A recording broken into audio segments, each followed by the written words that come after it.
आप तमाम भारतवासियों को फिर से एक बार मुद्देबाज देश की बातों पर डिमांड की ओर से प्रणय का प्रणाम। और इसी के साथ आपको बताना चाहूंगा कि किसी भी देश, राज्य, जिला, कस्बा या गांव का विकास उनमें निवास कर रहे युवाओं के कंधे पर उनकी जिम्मेवारी होती है। और इसी के साथ अगर उन युवाओं का निर्माण सही तरीके से नहीं हो पाए तो कई तरह की परेशानियां नजर आती हैं, जो कि वर्तमान में भी समस्या का कारण बनी हुई है। झारखंड के 23 साल हो चुके हैं, जिसे हम लोग युवा झारखंड के नाम से भी जान रहे हैं।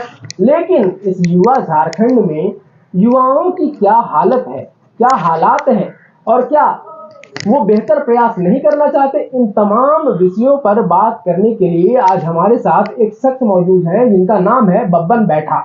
बब्बन बैठा एक जाने माने छात्र नेता रह चुके हैं, जिन्होंने एक दशक से अधिक समय अखिल भारतीय विद्यार्थी परिषद को दिया और उसके बाद वो सक्रिय राजनीति में आ गए हैं। वर्तमान में भारतीय जनता युवा मोर्चा के प्रदेश प्रवक्ता का दायित्व वो निभा रहे हैं। तो चलिए आज अपने अतिथि से आपकी मुलाकात कराते हैं और उनसे हम लोग बात करेंगे झारखंड के 23 साल के भूत और आने वाले भविष्य के बारे में, खासकर युवाओं के परिप्रेक्ष्य में। तो स्वागत है आपका बब्बन जी हमारे इस खास शो मुद्देबाज देश की बात ऑन पब्लिक डिमांड के प्लेटफॉर्म पे। बहुत बहुत धन्यवाद पन्ना जी। झारखंड में एक पलामू जिला आता है, पलामू जिला के आप निवासी हैं। इसके अलावे करीब आपने एक दशक से अधिक समय तक छात्र नेता का जीवन जिया है। आप कई सारे विश्वविद्यालयों में गए, कई तरह की शिक्षा व्यवस्था को आपने देखी, आपको कैसा लगा? देखिए, झारखंड की जो शिक्षा व्यवस्था है वर्तमान में, और अगर हम बैक में भी करेंगे तो वो मिली जुली शिक्षा व्यवस्था है। उस शिक्षा व्यवस्था को ठीक करने के लिए अगर हम लोग छात्र राजनीति में थे तो उसके लिए लड़ाई भी लड़े हैं कि जहाँ जहाँ व्यवस्थाएं ठीक नहीं हैं, इंफ्रास्ट्रक्चर ठीक नहीं है, उसको कैसे ठीक किया जाए, उसके लिए क्या व्यवस्था किया जाए, इसके लिए हम लोगों ने लड़ा है।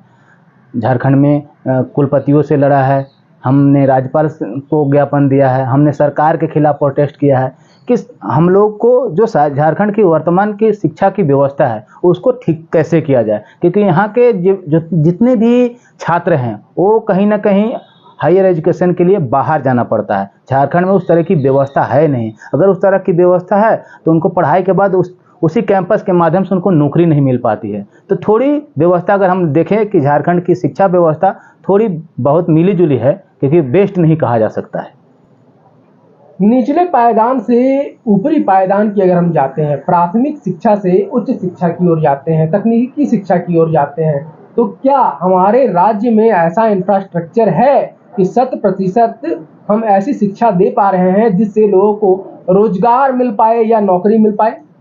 देखिए, अगर हम लोग टेक्निकल इंस्टीट्यूट की बात करें तो यहाँ पे पिछले सरकारों ने थोड़ा प्रयास किया।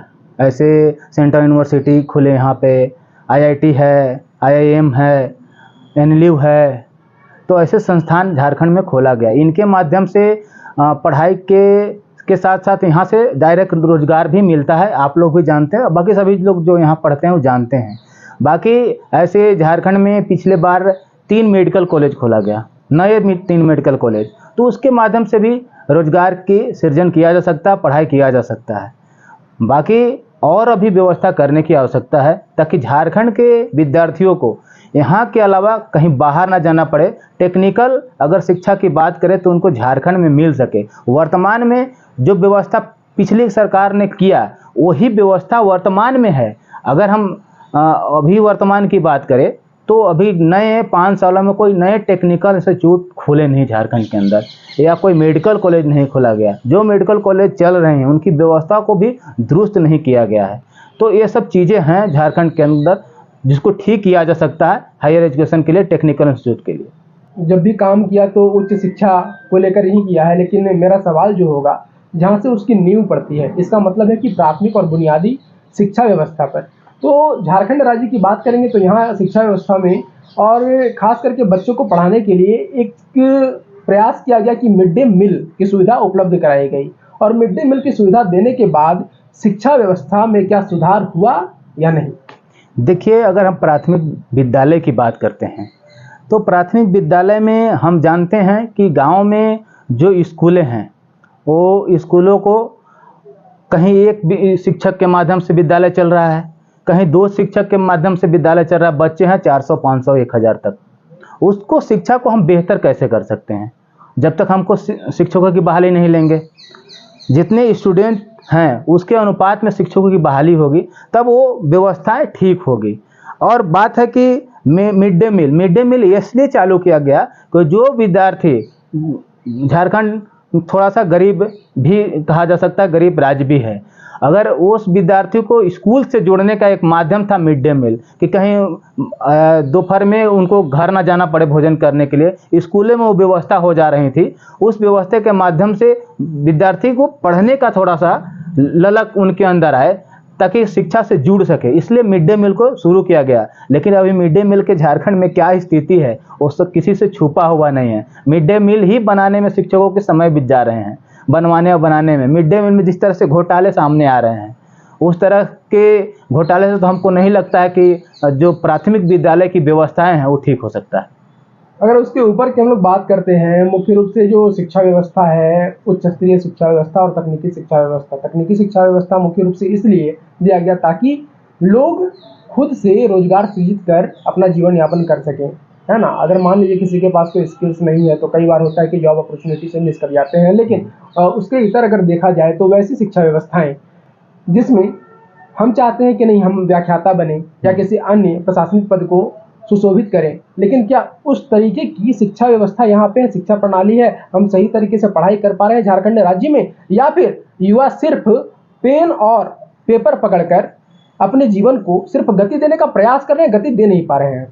देखिए, अगर हायर एजुकेशन की आप बात कर रहे हैं तो झारखंड में जितने भी विश्वविद्यालय हैं उस विश्वविद्यालय में हायर एजुकेशन के सिर्फ एमए तक पढ़ लेना ही, मास्टर कर लेना ही हायर एजुकेशन समझता है लोग।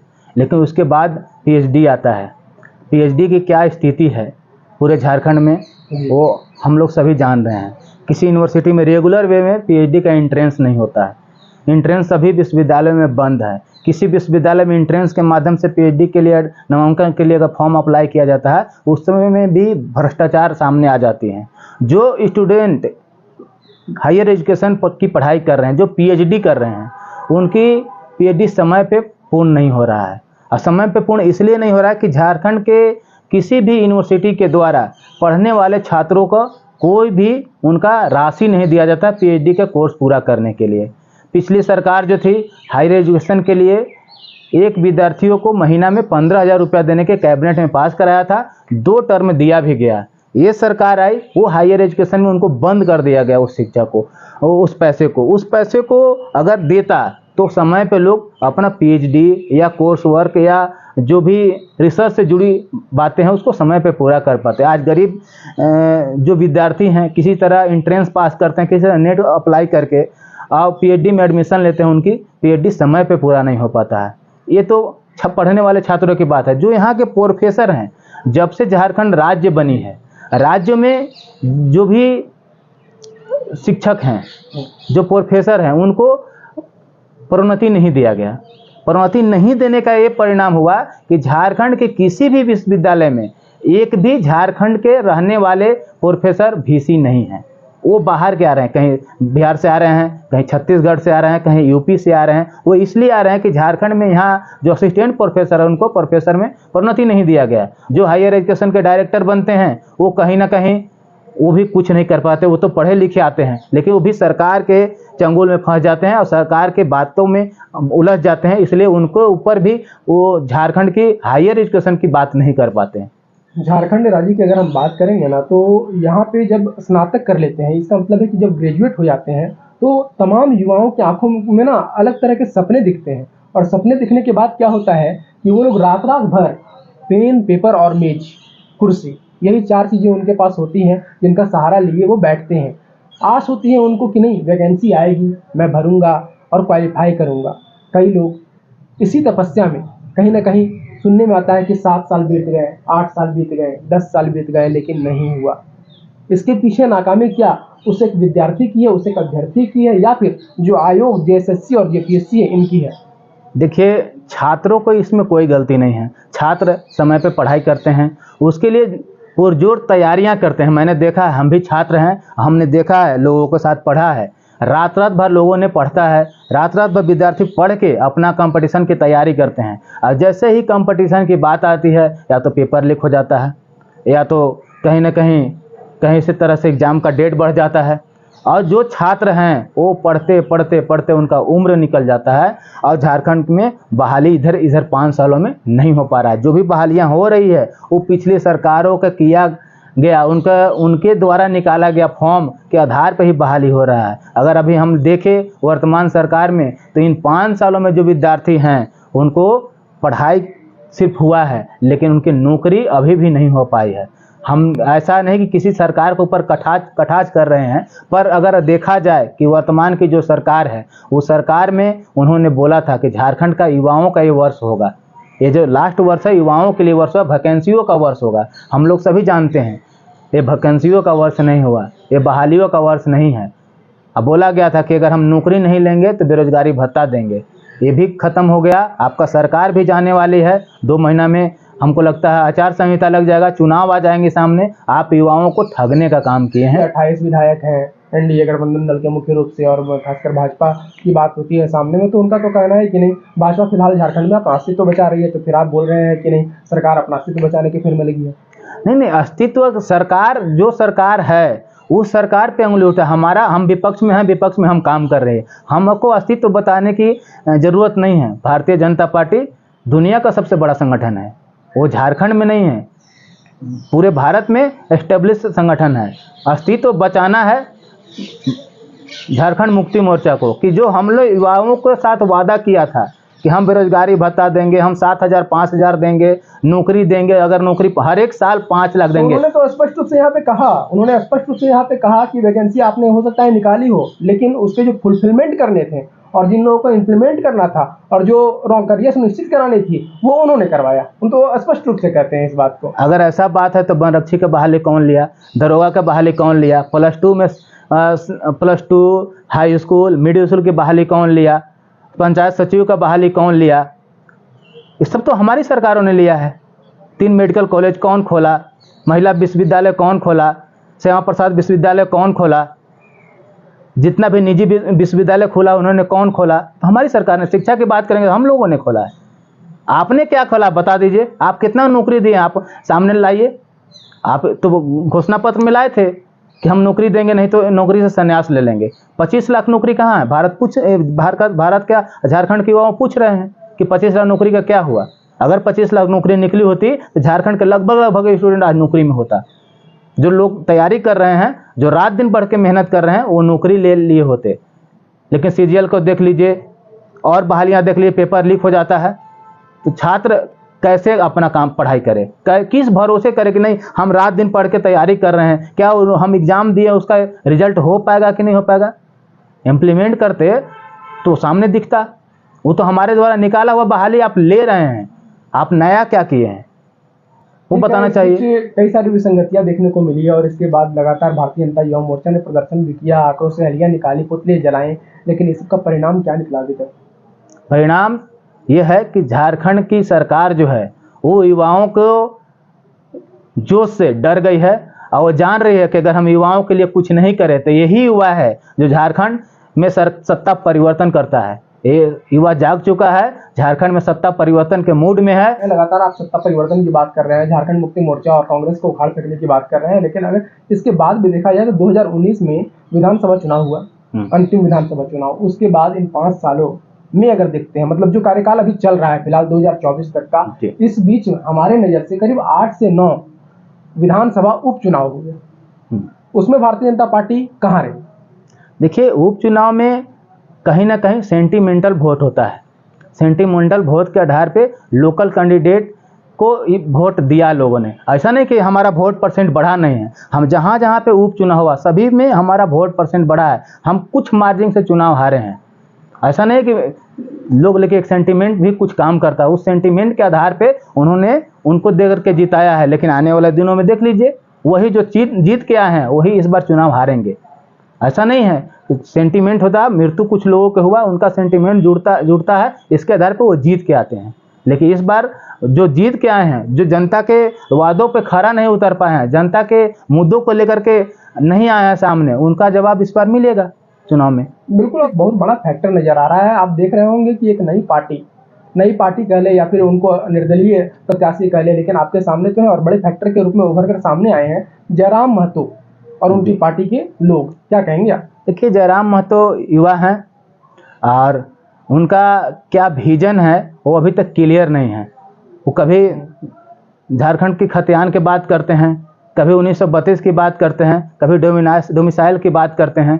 तो उनको पहले क्लियर करना चाहिए हम किस मुद्दा को लेकर के समाज के बीच जा रहे हैं, हम झारखंड वासियों के बीच जा रहे हैं। पहले अभी तो आए हैं, अभी तो उनका पार्टी का जन्म ही हुआ है। हमको लगता है 2-4 दिन पहले उनका चुनाव आयोग ने उनका चुनाव पार्टी का नाम प्रदर्शित किया है। चुनाव चिन्ह अभी मिला नहीं है, अभी तो आए हैं, उनका जन्म हुआ है पार्टी में। अभी करें, मेहनत करें, झारखंड के वो एक्सेप्ट करेंगे कि नहीं ये तो आने वाले दिनों में बताया जाएगा। बिल्कुल, लेकिन इस बीच ना एक बहुत बड़ा सवाल खड़ा हो रहा है जयराम महतो को ही लेके कि क्या जयराम महतो वाकई में नेता बनना चाहते थे या फिर वो एक स्टूडेंट थे जिन्होंने यहाँ की व्यवस्था और विचलता को देखते हुए ये कदम उठाया?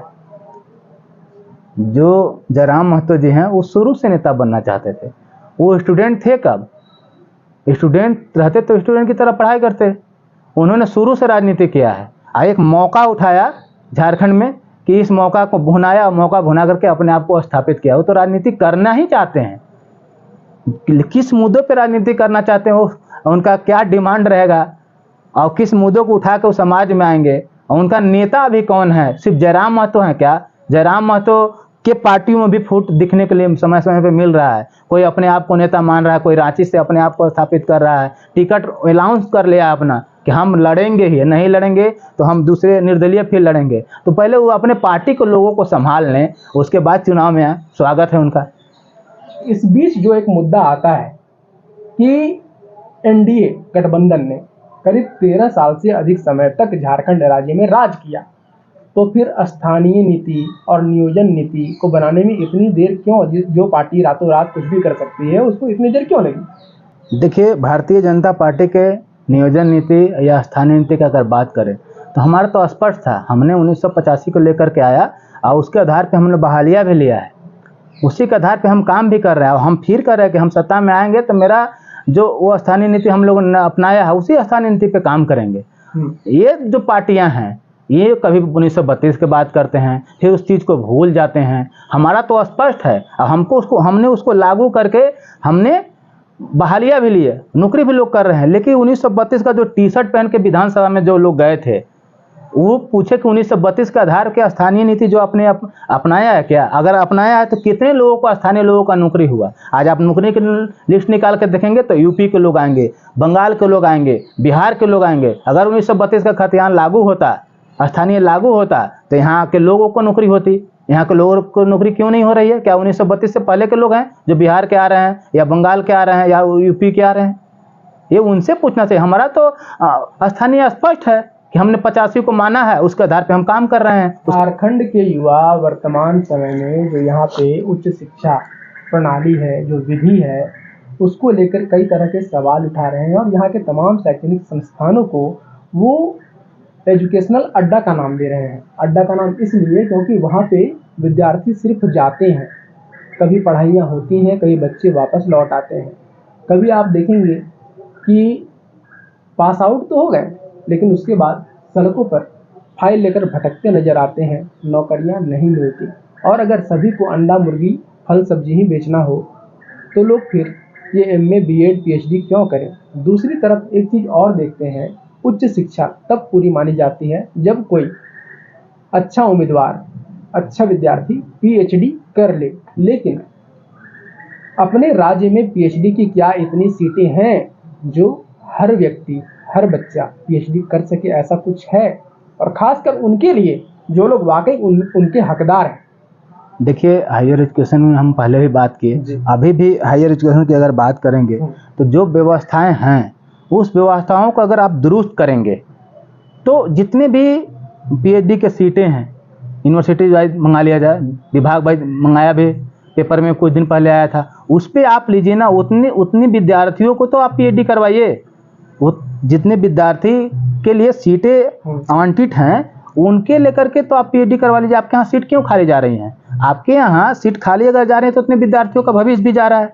आप पीएचडी करवाइए, जितने सीट खाली है उसके यहाँ यूनिवर्सिटी लेवल पे एंट्रेंस एग्जाम की व्यवस्था हो, उस विद्यार्थियों को एंट्रेंस के माध्यम से आप पीएचडी करवाइए। अब तो ऐसा हो गया है कि नेट के माध्यम से आपको इनरोल होना है, चलिए ये भी हम मान लेते हैं। लेकिन क्या यहाँ पे कुछ ऐसे विषय, मान लीजिए मुख्य रूप से एक विषय का नाम ले रहा हूँ, पत्रकारिता एवं जनसंचार, जो कि पूरी दुनिया की गतिविधियां सबके सामने उजागर करने के लिए तत्पर रहता है, और हमारा इसको सौभाग्य कहिए या दुर्भाग्य कहिए, झारखंड की राजधानी रांची में रांची विश्वविद्यालय है। रांची विश्वविद्यालय के अंतर्गत पत्रकारिता एवं जनसंचार से ग्रेजुएशन और पीजी की पढ़ाई होती है। डॉक्टर श्यामा प्रसाद मुखर्जी विश्वविद्यालय से भी होती है, ठीक है। लेकिन अगर पीएचडी की बात करें तो इन सब्जेक्ट को, ये जो सब्जेक्ट है पत्रकारिता एवं जनसंचार, इसको रखा ही नहीं गया, बल्कि इनके जो विद्यार्थी हैं ह्यूमैनिटीज के अन्य सब्जेक्ट्स को लेकर पीएचडी को रुख करते हैं। और क्या उसमें उनको सफलता मिल पाएगी, आपको लगता है? मुझे तो नहीं लगता।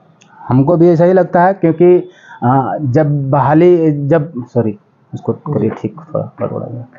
जब एंट्रेंस एग्ज़ाम की अभी फॉर्म भरवाया जा रहा था, तो हम लोगों ने अभी यहाँ के वर्तमान वीसी को हम लोगों ने जाके ज्ञापन दिया कि यहाँ पे योगा है, आप पत्रकारिता की बात की है, जो सब्जेक्ट की आप पढ़ाई शुरू किए हैं उस सब्जेक्ट में पीएचडी होना चाहिए। तो आप अगर पीएचडी नहीं करवा पा रहे हैं उस सब्जेक्ट में, तो फिर आप उस सब्जेक्ट को ही बंद कर दीजिए, अगर आपसे नहीं हो पा रहा है। तो उन्होंने किसी न किसी माध्यम से दूसरे सब्जेक्टों में पीएचडी को जोड़ दिया गया, ये बिल्कुल गलत है। अगर आप जिस विषय की पढ़ाई यहाँ विश्वविद्यालय में करा रहे हैं, उस विद्यालय में उसी विषय में पीएचडी का भी माध्यम हो, इसके लिए हम लोगों ने पहले मांग किया है। आप बाद जब भी आता है तो कुछ ना कुछ देखते होंगे, आपके स्टूडेंट ऑर्गेनाइजेशन जाके इस विषय को उठाते हैं, लेकिन यहाँ के जो वीसी हैं या विश्वविद्यालय के जो कर्ता धर्ता हैं, उनको इस सब चीज़ों पे ध्यान नहीं जाता। उनको एक ही होता कि बस एग्ज़ाम ले लेना है, किसी तरह पीएचडी का एग्ज़ाम मेरे तरफ हो जाए कि पीएचडी का एग्ज़ाम हो गया। पीएचडी का एग्ज़ाम होने के बाद जो सीटें आया सामने, वो सीट खाली चला गया, फिर बचा हुआ सीटों पर एग्ज़ाम कब ले रहे हैं आप? लेकिन ये सब चीज़ सभी विश्वविद्यालयों में ये गलत है। जिस विषय की पढ़ाई हो रहा है उस विषय में पीएचडी की परीक्षा होना चाहिए, ये मेरा भी मानना है। भारत सरकार की ओर से वर्ष में 2 बार नेट की परीक्षा कराई जाती है, नेट JRF, जिसको हम लोग नेशनल एलिजिबिलिटी टेस्ट के नाम से जानते हैं। और वहीं दूसरी ओर अन्य राज्यों में जो है राज्य स्तरीय ऐसी ही परीक्षाएं आयोजित कराई जाती है, और काफ़ी वर्षों के बाद यहाँ पे झारखंड एलिजिबिलिटी टेस्ट, मतलब झारखंड पात्रता परीक्षा होनी है। लेकिन इस संबंध में कौन कौन से विषय अभी तक रखे गए हैं, इसके संबंध में काफ़ी कम विद्यार्थियों को इसकी जानकारी मिल पाई है, और पत्रकारिता के छात्र भी कहीं ना कहीं ऐसा मान रहे हैं कि कहीं इस बार भी वो वंचित न रह जाएं। झारखंड पात्रता परीक्षा में शायद पत्रकारिता विषय को रखा गया है या नहीं रखा गया है, इस संबंध में आप लोग जानकारी कब तक उपलब्ध कराएंगे? क्या, क्योंकि काफ़ी सारे ऐसे विद्यार्थी हैं जो वंचित रह जाते हैं, है ना, पिछड़ जाते हैं, वो जानना चाहते हैं कि उन लोगों के लिए क्या कर रहे हैं आप लोग। देखिए, जेट की परीक्षा की अगर आप बात कर रहे हैं तो जेट की परीक्षा का फॉर्म, शेड्यूल, डेट सब आ गया था जी। लेकिन अभी तक सरकार के जो कर्मी हैं अभी तक इसको फॉर्म अप्लाई नहीं कर पाए हैं, फॉर्म शुरू नहीं कर पाए हैं।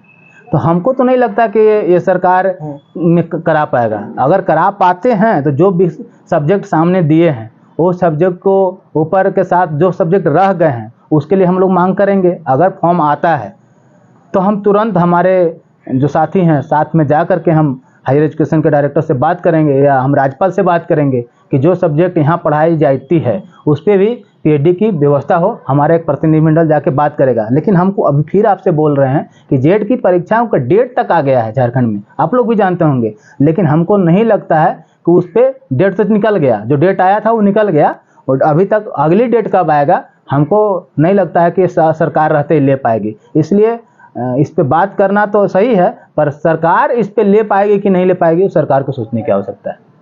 तो आप सुन रहे थे बबन बैठा जी को, जो कि भारतीय जनता युवा मोर्चा के प्रदेश प्रवक्ता के रूप में अभी नामित किए गए हैं। और इसके अलावा उन्होंने छात्र जीवन में काफ़ी कुछ देखा है, छात्र नेता के रूप में काफ़ी कुछ देखा है, जमीनी हकीकत को उन्होंने बयां किया। इसके अलावा किस तरह से आने वाले दिनों में भारतीय जनता पार्टी और उनके साथ जो लोग मिलकर सहयोग कर चलते हैं वो लोग कैसे परिवर्तन लाने का प्रयास करेंगे, और बाकी 23 साल के युवा झारखंड के बारे में भी उन्होंने जिक्र किया, चर्चा की। इसके अलावा उन्होंने बताया कि किस तरह से शैक्षणिक व्यवस्था में सुधार लाया जा सकता है और किस तरह से यहाँ के युवा आगे चलकर कारगर कदम उठाएंगे और यहाँ के युवा यहीं पे रह जाएंगे और जो लोग पलायन कर रहे थे, पलायन से भी उन्हें मुक्ति मिलने की उम्मीद है। इसी के साथ आप तमाम भारतवासियों, देशवासियों, नागरिकों और झारखंड वासियों को नमस्कार।